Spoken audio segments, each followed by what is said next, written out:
In this video we're going to take a look at the third machine from tier 2 of the HackTheBox starting point. The third machine is called Vaccine, and as you can see here I've already connected to the VPN, I've booted up the box, and I've also run an NMap scan.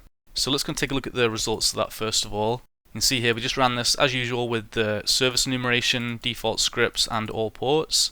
And we've got FTP open, which we can actually see has anonymous FTP login allowed. We've got SSH open, so once we find a password we should be able to log in via SSH, maybe for privilege escalation or something. And we have a HTTP site up and running as well, Apache HTTPD. So we might want to have a look at either the HTTP or the FTP service first of all. Let me just go back and see what our first question was. It asks us, beside SSH and HTTP, what other services hosted on the box? And the answer to that will be FTP. The next question says, the service can be configured to allow login with any password for a specific username. What is that username?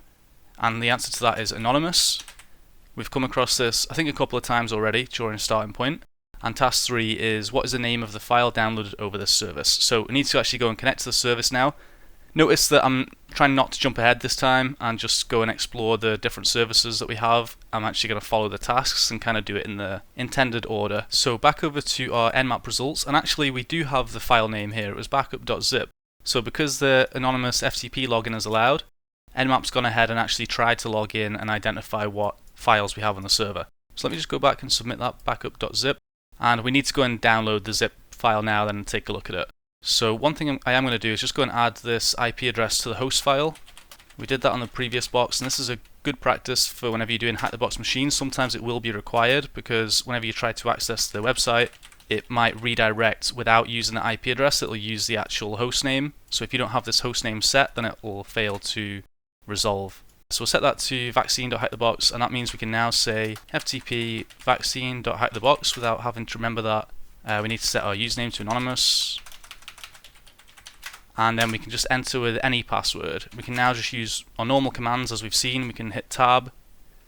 We can't hit tab to get autocomplete there, but we can use help to get a list of different commands. In this case we have this backup.zip, so we're going to get backup.zip. And then we can go and try to unzip that. And we're being asked for a password. So we could try blank password, we could try admin or password or all those kind of default credentials.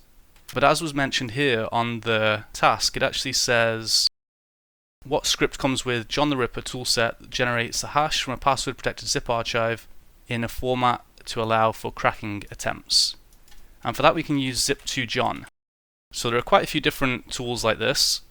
In fact, let me try and locate to John. You can see we've got some different, so we can do SSH to John, Telegram to John, TrueCrypt to John. So there's a lot of different formats here where essentially if you have one of these file types, you'll be able to just convert it into a crackable format and then pass it to John the Ripper. So let's do zip2john, backup.zip, and hit enter. That'll give us this hash. And we want to save that to a file, so I'm going to send that to hash. Let's cat that out, make sure it looks okay. And it does, so we're ready to run John the Ripper. Just type John, you'll get a list of all the various options that you can provide. At the very minimum, we're going to want to give it a word list of the passwords that we want it to try. So let's do -- word list equals user share word lists. There's no autocomplete here if you already have, unless you put a space here or something and go back and change it. So I'm going to use rocku.txt, which is a very common word list from a password breach, quite an old password breach. So there are better ones. You could use a crack station word list or have I been pwned as well, but that's fine. Let's just run that with the hash, and very quickly we get back our hash as our password as 741852963. So we can use this to open this up. We could also try fcrackzip -- help. Rather than cracking the hash, this will just try to open the zip file with whatever passwords we provide, or just brute force through some characters. So in that case we would use fcrackzip -d user share word lists rocku, and then let's just try first of all specifying the backup.zip. Doesn't work. Okay, it actually says it's not a zip file version 2.xx. Okay. I'm not sure what that error is about, but normally you do need to use this use unzip option anyway, just to make sure, otherwise you'll get a lot of false positives. But I guess there's a problem with the zip file version. Let's go and get that password again. And we'll just open up the zip file. So let's do unzip backup, paste in the password, and now we've got access to our files. So first things first, let's have a look at them. We've got an index.php, we've got a style.css. I can't expect anything interesting to be in the styles, so let's just have a look at the index.php to begin with. See if we have any passwords or anything of use in here. And we do. We can see that we have this password. So what's going to happen is there's going to be a post request sent with a username and a password, and providing they're both set, as in they're both provided, then it'll check to make sure the username equals admin and that the MD5 of the password equals this. So this is a MD5 hash that we would need to try and crack. We could use, if we weren't sure what type of hash it was, we could use something like hash ID, and this will give you a list of possible hashes based on the format of the hash. But in this case, let's go back and see what we've been asked to do next. I don't want to skip too far ahead again. It asked us what was the password for the admin user on the website. Okay, so actually we do need to continue. We need to crack this hash. So you could take that to, you could actually use John the Ripper as well for this. I'm going to use something different just so that we can demonstrate some different tools, and that will be hashcat. So we can run hashcat. Let's do hashcat help. This will give you some examples, but essentially you need to provide what type of hash you want to crack, and that's provided with this mode. And you'll want to provide a word list and the hash, obviously, at a bare minimum. There are other things that you can provide. For example, you can use rules to modify passwords. So if you provide a password list, you could use a rule list which will also capitalize all of the words, or it'll try to add numbers and special characters to all the words as well, stuff like that. So our example hashes here, we have one for word lists, we have one for word lists and rules, and you can see here the MD5 is M0. So MD5, that's the mode. Let's do hashcat -A0. If that's not really needed, let's leave that. Let's just keep it as simple as possible. -M0. Our hash is the hash that we provided there. We could also give it as a file name as well. And then the word list. So user share word lists rocku. Okay, while that's running, let me also go to CrackStation. There are many sites that you can use here, but CrackStation does have a very good word list. As you can see here, they have a 190 gigabyte, 15 billion entry lookup table for MD5 and SHA-1 hashes. And for other hashes, they have a 19 gigabyte, 1.5 billion entry lookup table. So the only thing is you have to obviously deal with the captcha. This time it's been kind to me, it's not made me do any machine learning labeling, and we've got back our MD5 hash, which is QWERTY789. Let's go back to hashcat. That also found the password, and it found it in, where's the time taken? Okay, basically 0 seconds, 1 second. Okay, so let's go and submit our password. And the next question is asking us what option can be passed to SQLMap to get command execution via SQL injection. Okay, so this is a big hint as to what we'll be doing next. Let's go to vaccine.HackTheBox, and we need to submit our username and password then that we just cracked. We're logged in. We don't have too much of interest here, but we've been given a hint that it's SQL injection, so we could try and put in a quote here, and if we do that, notice that we get this error back saying unterminated quote string at or near, and it's actually telling us what command is being executed. So it's calling select all from cars where name is like, and then what we provide. So we could say or 1 equals 1. Let's try that. And that brings back all of the cars, because we've basically closed off that statement and said select all cars from cars, select all cars from, I can't remember what the table is called, but from cars where name is like whatever we supplied, or where 1 is equal to 1. So every time it gets to one of these entries in the table, it's going to say, does this name equal the name that was provided? And then it's going to say, or does 1 equal 1? And obviously 1 equals 1, so it's going to move on to the next one. It's going to say, does the name equal what was searched here? Or does 1 equal 1? And 1 equals 1, so it'll move on to the next one, and that's why we're getting back all of the results. Okay, so let's jump over to SQLMap as well and have a look at see what our options are here. We can do SQLMap-H to get up the help, and we can also use -HH to get up a far more advanced help with a lot more options in it. Let's just go with the basic one. We could use a wizard here, which will make it quite easy. It'll just step through asking us questions, and we provide different parameters as they come. Notice what we have here, OS shell is a prompt for an interactive operating system shell. So these options can be used to access backend database management system in the underlying operating system. And this was what we were asked here. Correct, okay, and what program can... Okay, so let's continue with what we're doing here and then we'll have a look at the next question. We've been through some SQLMap so far already. We can dump tables from the database, we can try and dump the whole database, or we can specify the database, the table, and the columns, which quite often you want to do if you're doing like a blind SQL injection. It takes a long time, or you want to be quieter than just dumping the whole database, then you might want to specify these one at a time. We can also do other things here, setting the level and the risk. We can use tamper and stuff as well to see if we can bypass any kind of filters, etc. What I'm going to do, and what I quite often do with these SQLMap challenges, is I'm going to go and do a sample search here, and I'm going to go and grab the post request from... Oh, where is it? Oh, there we go. Okay, I'm going to grab the post request here. Sorry, it was a get request. And I'm going to do subl new.request, save this in here, and then we can just pass this to SQLMap. You don't have to do that, you can go and specify the URL, but you'll need to then specify the cookie and sometimes additional things here as well. I find it quite easy just to do that and just do SQLMap-R for the request and then pass it in that way. See, it's saying here it's identified that the backend database appears to be PostgreSQL. Would you like to skip others? Yes, we'll skip it. It's also found that search looks like it might be injectable. Again, we'll just hit enter to go through the default options. And we get here the search is vulnerable. Do you want to test others? I'm just going to hit enter to say we don't want to test any others.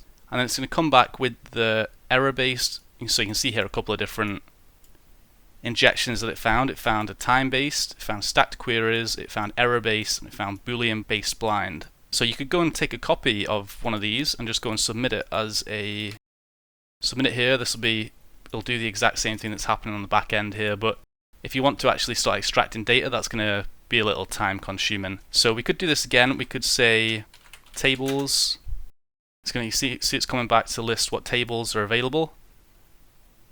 And then if there was a table of interest, we could, I'm going to cancel that, but let me just say if there was a table of interest, we could say that again and say -t, pass in that table, and then say -- columns. And that should come back unable to retrieve. Okay, maybe there was some permission issues or something there. Okay, that's fine. Just showing just an example anyway. It's not important here. What we want to do this time is do the OS shell. And you can see that we've got the shell. We can use X or Q to quit. Let's try and... Do you want to retrieve? Yes. Okay, so that's listing things out. Let's try and say, who am I?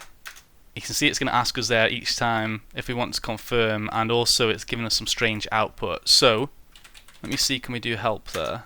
Help's still going to run help on that side, okay. What I'm going to do is go and grab a reverse shell payload then. So, we can use revshells.com and go and grab a bash shell or a netcat shell in here. This is actually one that I typically use, so I'm going to just go and grab our IP address. Take a copy of that. Let's set up a netcat listener. nc-nlvp1337. Let's go and specify our IP here and 1337, and that's given us the payload that we need. And let's go and submit that with the OS shell. And you can see now then we've got the shell. We also then want to upgrade that, so let me copy that over. We're gonna, as usual, import pty spawn bin bash. Then we'll do Control and Z to background it.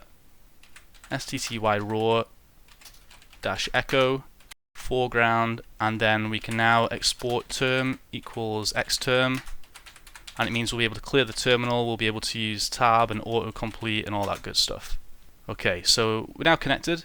What we're going to want to do is see if we can escalate our privileges. So there's a few things we would do anyway when we connect to a box like this. In the last video we saw that we can use SUID binaries to sometimes escalate our privileges, so we might want to try and do find /perm-4000 type file and then send all errors to dev null and see what we get back. There might be some interesting binaries here which we can run as root.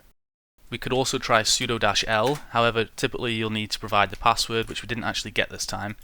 We could try our password, we could try the password that we cracked for the admin or the password for the zip file, but in this case it's not going to help us. So what else could we do? We could copy over something like lin-enum or linps to do some enumeration for us. We could just go and start having a look around the file system. Let's have a look in home. We've got a couple of users here, FTP user Simon. Let's see, can we actually access any of the files? Maybe have a look in some of these hidden directories, etc. We quite often also want to go and have a look in the website as well, because if we're on the website, obviously we can access the HTML and the JavaScript and things like that, but we can't see any of the PHP code, which can often have some credentials and other things inside them. So let's try and grep. Let's grep -i for insensitive. We could use -r for recursive, although there aren't any other folders in here anyway.